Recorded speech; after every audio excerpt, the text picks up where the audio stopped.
So we'll talk more about Angelica Kaufman in the lesson and all the work she's done. But one thing she's really renowned for, one thing that stands out, is her amazing drawing of folded material.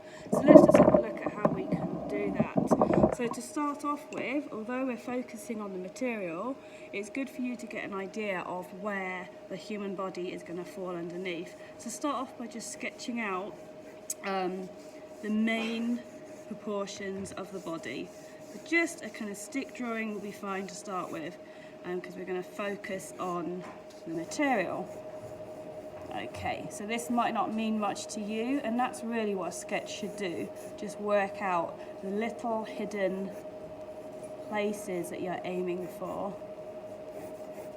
Okay, so now what I'm going to do is, you've noticed I was holding the pencil like that underneath, and I was using the point because I wanted to get some quite straight lines. Now I want some very soft lines for the shading, so I'm going to hold the pencil on the top. So I'm using the side of the pencil. It's going to be softer, it's not the point, and it also gives a bigger surface area, so I can work in some tonal work. Now, around the lady's waist here coming down, the material really drapes down. So I'm going to do the folds coming down from her waist like this, across the back. Quite loose to begin with, and trying to keep working over the whole surface area. If I try and define one area, it might be in the wrong place, and then I won't want to change it because I spent a lot of time on it. So I'm just sketching it out to begin with, working across the whole picture. So now it might begin to make more sense to you. This is her view from the back, and we have the arm coming down here. Like I said, if you want to switch back over to holding the pencil like that when you're confident of where something goes. So right now I can see actually that hand is pretty much in the place I want it, so I'm going to go back to the point of the pencil and define it in.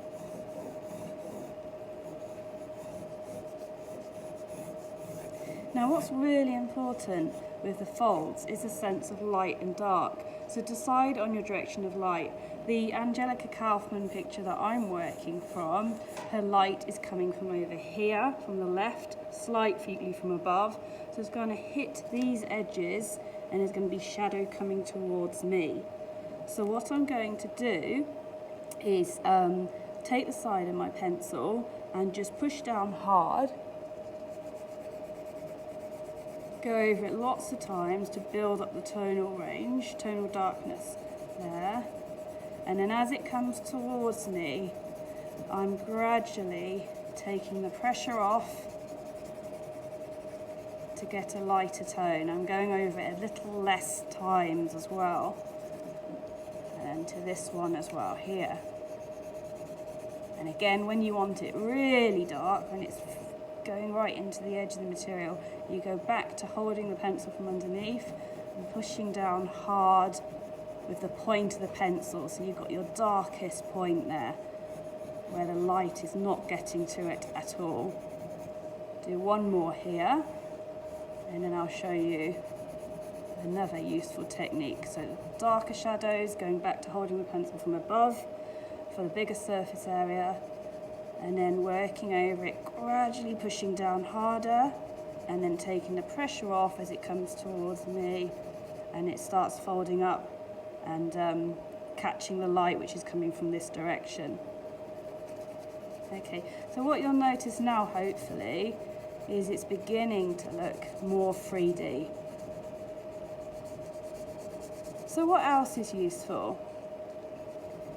Another useful thing is to, some people will use their finger to blend the pencil, and that's okay, but you can get very dirty and we can't keep washing our hands at the moment. Also, your finger is moist, so that can interfere with it.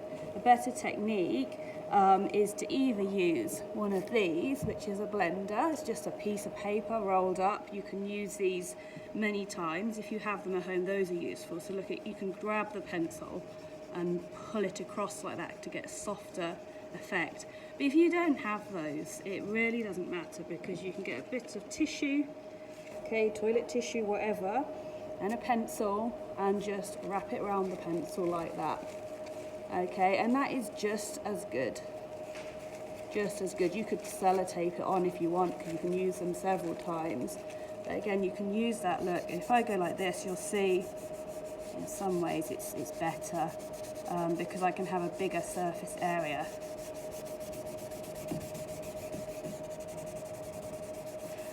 Don't go for that technique too quickly though, because you really do need to build up a base of the dark and light shading first of all. A nice warm-up exercise, just like you would warm up if you were doing sport, is just to start on the edge of your paper there and just do what we call a tonal strip. So just literally push down as hard as you can on one side, and then almost like a whisper, a gentle piece of drawing there, and then try and get gradually from that to this by slowly taking the pressure off the pencil. And a good tactic to see did you do it properly or not is if you get your fingers like this and block out areas, can you see the change? If you can't, then you've got a very gradual shading, which is really useful. I'll often do that before I start drawing anything if I want to draw in 3D. So just one more time then, let's just work into her back a little bit here. So here the folds are kind of coming down from the shoulders. So I'm going to go back to holding the pencil from underneath because I want to use the tip of the pencil for a little bit definition. I can figure out where the folds are coming from. And then I'm going to hold the pencil from above for the larger surface area, for the tonal work. Okay, so that's step 2. Then I'm going to go back to holding it like this again, because I now know where my actual darker tones are that I want to use. And then final thing is I'm going to go back to the blender and just smooth out some of the shading. So it's a balance between defining and getting those softer tonal workings of light and shadow. Okay, final thing I'll say before you get on with this is if it helps you, if you forget where the light is coming from, literally just do an arrow up in the corner to show yourself so that you can give a sense of direction of light hitting the folded material. Okay, look forward to seeing what you're doing.